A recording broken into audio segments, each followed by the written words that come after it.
حضرت ابراہیم ابن ادم رحمۃ اللہ علیہ ایک دن مریدوں کے بیچ بیٹھے ہوئے تھے، فرمانے لگے دنیا میں جو کچھ ہوتا ہے میری مرضی سے ہوتا ہے۔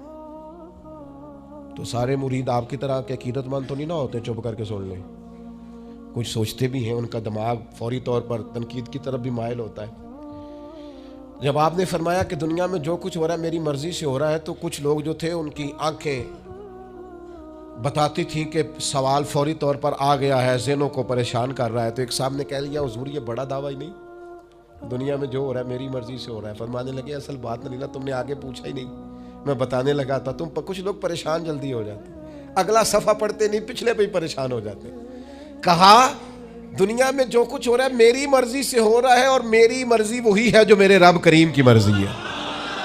میں نے اپنی مرضی اللہ کی مرضی میں فنا کر دی ہے، لہذا جو کچھ بھی ہو رہا ہے چونکہ میری مرضی وہی ہے جو میرے یا ایتھا النفس المطمئنہ ارجعی الی ربک راضیۃ مرضیہ، اے نفس مطمئنہ لوٹ اپنے رب کی طرف، وہ تجھ سے راضی ہے، اور تو فادخلی فی عبادی، آجا میرے خاص بندوں میں داخل ہو، وادخلی جنتی، آنا میں نے تیرے لیے جنت تیار کی ہے، میری جنت میں داخل ہو جا۔